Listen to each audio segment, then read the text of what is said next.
ওরে মুসলিম তুই আজ কেন বসে, ওরে মুসলিম তুই আজ কেন বসে, চারিদিকে আছে মা বোনেদের কান্নার আওয়াজ আসে, ওরে মুসলিম তুই আজ কেন বসে। তবে মানুষ তোমরা মনে রেখো, একদিন তোর সোনার শরীর থাকবে না রে হাই, মাটির দেহ মাটির মাঝে মিশবে রে ধুলাই। ও তোর কিসের টাকা কিসের বাড়ি কিসের কর এত জমিদারি, সঙ্গে তোমার কেউ যাবে না পুরুষ কিংবা নারী। আলহামদুলিল্লাহ মুআজ্জাজ মুহতারাম, সম্মানিত মুসল্লিন ইকরাম, আসসালামু আলাইকুম ওয়া রাহমাতুল্লাহি ওয়া বারাকাতুহু।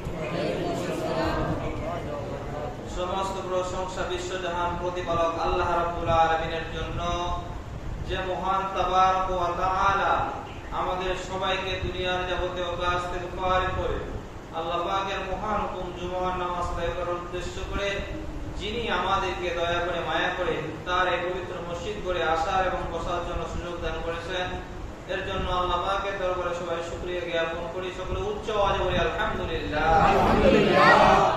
লক্ষ্য করি দরুদ ও সালাম বর্ষিত হোক সেই মানবতার মুক্তির দৌল উম্মতের কান্ডায় নবীর উপর, যিনাকে সৃষ্টি না করা হলে আসমান জমিন কুল কায়নাত কোনো কিছু সৃষ্টি হতো না।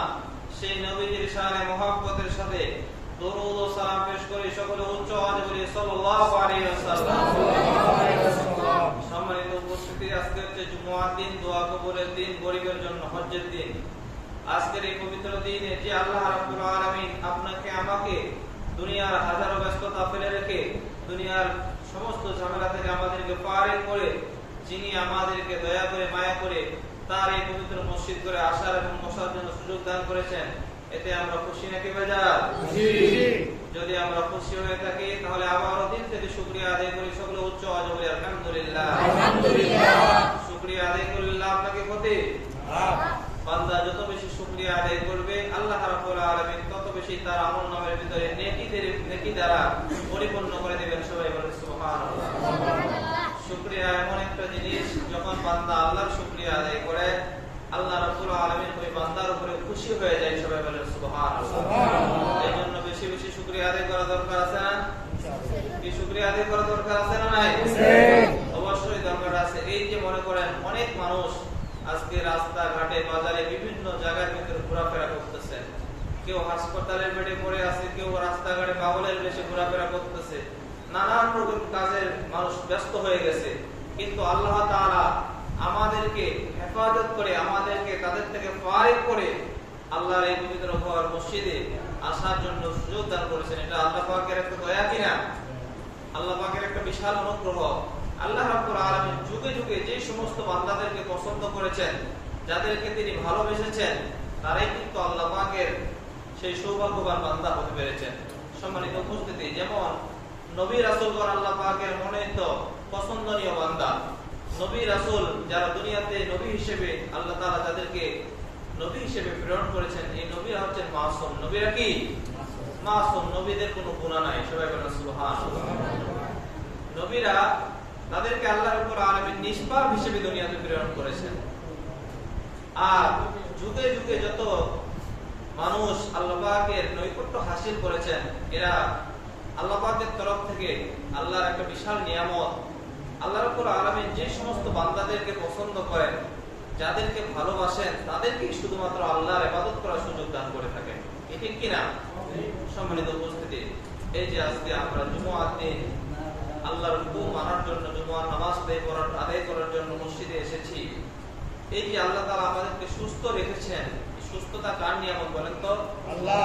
সুস্থতা হচ্ছে আল্লাহ পাকের একটা বিশাল নিয়ামত। দেখেন, ধন সম্পদ এটাও কিন্তু আল্লাহর নিয়ামত। আল্লাহ তাআলা যাকে ইচ্ছা ধন দান করেন, যাকে ইচ্ছা গরীব বানান, এটা আল্লাহ পাকের ইচ্ছা। সুস্থতা এমন একটা নিয়ামত, এটা আল্লাহ পাকের একটা বিশাল নিয়ামত যে আল্লাহ তাআলা আমাদেরকে সুস্থ রেখেছেন। সুস্থতার নিয়ামতের শুকরিয়া আদায়ের জন্য আল্লাহর ইবাদত করা দরকার আছে না? কি আছে না? নাই? অবশ্যই আছে। দেখেন, একটা মানুষ সুস্থ আছে, সুস্থ থাকার পরেও যদি জুমার দিনে মসজিদে না আসে, সুস্থ থাকার পরেও বান্দা যদি নামাজ না পড়ে, সুস্থ থাকার পরেও যদি রমজানের রোজা না রাখে, তাহলে ওই মানুষ ওর দ্বারা আল্লাহ পাকের ইবাদত যদি না হয়, তাহলে এই সুস্থতা দিয়ে কোনো লাভ নাই। দুনিয়া হচ্ছে ক্ষণস্থায়ী জিন্দেগি, দুনিয়াটা হচ্ছে মানে অল্প দিনের একটা জায়গা। এখানে আমরা যে সময়টা অতিবাহিত করতেছি এটা আখিরাতের সময়ের তুলনায় মাত্র কয়েক সেকেন্ড। অর্থাৎ দেখেন, দুনিয়া শুরু হয়েছে কত হাজার বছর আগে, এটা আমরা কেউ জানি না। হযরতে আদম আলাইহিস সালাম তিনি হচ্ছেন প্রথম মানব এবং নবী। হযরতে আদম আলাইহিস সালাম দুনিয়াতে আসার পর থেকে এই পৃথিবীতে 1,24,000 পয়গম্বর, মতান্তরে কেউ কেউ বলছেন 2 লক্ষ। এই যে এতগুলো পয়গম্বর, এতগুলো নবী দুনিয়াতে এসেছেন, এই নবীদের প্রত্যেকটা নবীদের উম্মত দুনিয়াতে এসেছেন। এক একটা নবী আসার এই যে সময়টা দেখেন, হযরতে ঈসা আলাইহিস সালাম যখন আল্লাহ তাআলা তাকে চতুর্থ আসমানে উঠায় নেন, এরপরে প্রায় 500 বছর এই পৃথিবীতে কোনো নবী রাসূল দুনিয়াতে আসে নাই। কত বছর? 500 বছর। তো এই 500 বছর পরে হযরত মুহাম্মদ সাল্লাল্লাহু আলাইহি ওয়াসাল্লাম আবার দুনিয়াতে এসেছেন। তো তাহলে দেখেন, এই যে 1,24,000 পয়গম্বর দুনিয়াতে এসেছেন, এদের সময়ের ব্যবধানটা যদি আমরা ধরতে যাই তাহলে কত হাজার হাজার বছর হয়ে যাবে, হাজার হাজার বছর চলে গেছে। তো এই যে হাজার হাজার বছর, এই সময়ে আরো লক্ষ লক্ষ মিলিয়ন মিলিয়ন কত লক্ষ লক্ষ মানুষ, কত কোটি কোটি মানুষ দুনিয়াতে এসেছেন, হিসাব আছে? হিসাব নাই। যদি 1,24,000 পয়গম্বর হয় তাহলে তাদের উম্মত কত ছিল, কত লোক দুনিয়াতে এসেছেন। এই যে এতগুলো লোকের হিসাব কিতাব আল্লাহ তাআলা কিয়ামতের দিন একদিনে সম্পন্ন করবেন, তাহলে চিন্তা করে দেখেন কিয়ামতের দিনটা কত লম্বা হবে। আল্লাহ নবী বলছেন কিয়ামতের দিনটা হবে দুনিয়ার 50,000 বছরের সমান। কত হাজার বছর? 50,000 বছর। এই দুনিয়াটা 50,000 বছর যোগ করলে যেটা হবে, কিয়ামতের দিন ওই একদিন হচ্ছে 50,000 বছরের সমান। তাহলে চিন্তা করে দেখেন, ওই কিয়ামতের দিনে যখন বিচারের কার্য পরিচালনা করবেন আল্লাহ তাআলা তার সিংহাসনে বসে, ওই দিন আল্লাহ রাব্বুল আলামিন তার সিংহাসনে বসবেন এবং তিনি বান্দার হিসাব কার্য দেখবেন যে কোন বান্দার আমলনামা কি আছে। প্রত্যেকটা বান্দার আমলনামা সেদিন পুঙ্খানুপুঙ্খভাবে বান্দাকে আল্লাহ তাআলা দেখাবেন। অর্থাৎ আমি আপনি আমরা দুনিয়াতে যা করতেছি, ভালো অথবা মন্দ যেটাই করি না কেন, প্রত্যেকটা জিনিস আল্লাহ তাআলা কিয়ামতের দিনে বান্দাকে দেখাবেন। আমরা হয়তো মনে করতে পারি যে একদিনে এতগুলো মানুষের হিসাব কেমনে সম্ভব। এটা তো আগেই বললাম যে কিয়ামতের একদিন দুনিয়ার 50,000 বছরের সমান। কত হাজার? 50,000 বছরের সমান।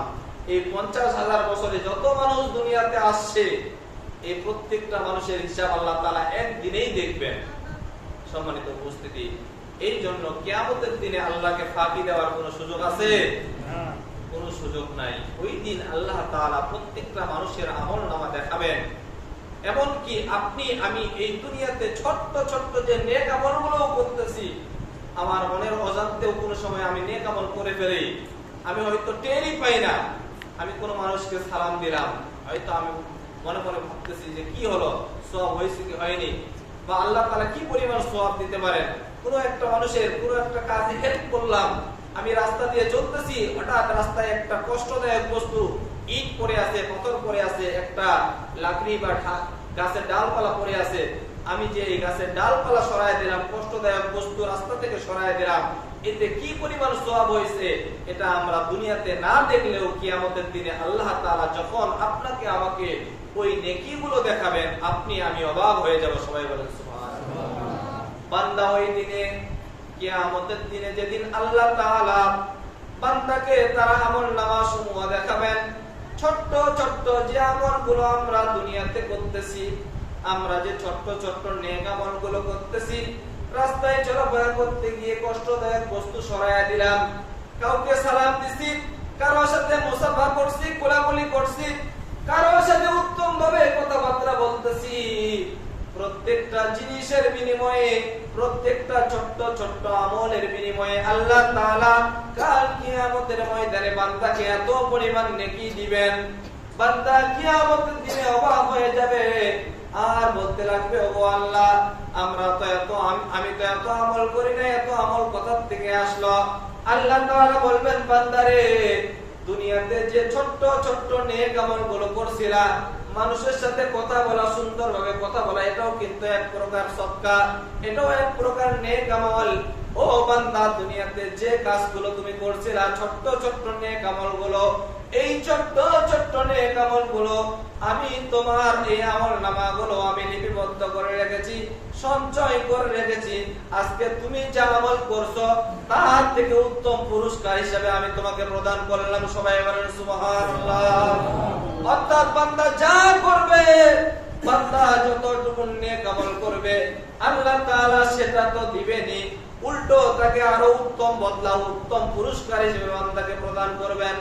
এই জন্য দুনিয়াতে ছোট্ট ছোট্ট যে নেক আমলগুলো আছে, আমরা অবসর সময়ে যদি একটু সময় পাই, কুরআনুল কারীমের যদি একটা আয়াত কারিমা তেলাওয়াত করি, ও বান্দা, হাতে তাসবিহ নাই, কিন্তু হাতের যে এই যে রেখাগুলো আছে, এইগুলো দিয়ে যদি সুবহানাল্লাহ, আলহামদুলিল্লাহ, লা ইলাহা ইল্লাল্লাহ, আল্লাহু আকবার, এই তাসবিহগুলো যদি আমরা সব সময় পাঠ করতে থাকি, অবসর সময়ে বান্দা একটা কাজ করা শুরু করছেন, মনে করেন আপনি এই বর্তমান মরিচের সিজনে মরিচ তোলার কাজ শুরু করছেন, বিসমিল্লাহ বলে যদি ওই গাছে আপনি মরিচ তোলা শুরু করেন, সকাল বেলায় কাজ করতেছেন, বিসমিল্লাহ বলে কাজ করা শুরু করে দেন, ও বান্দা, প্রত্যেকটা কাজ আপনার আমার জন্য নেক আমল হয়ে যাবে। সবাই বলেন সুবহানাল্লাহ।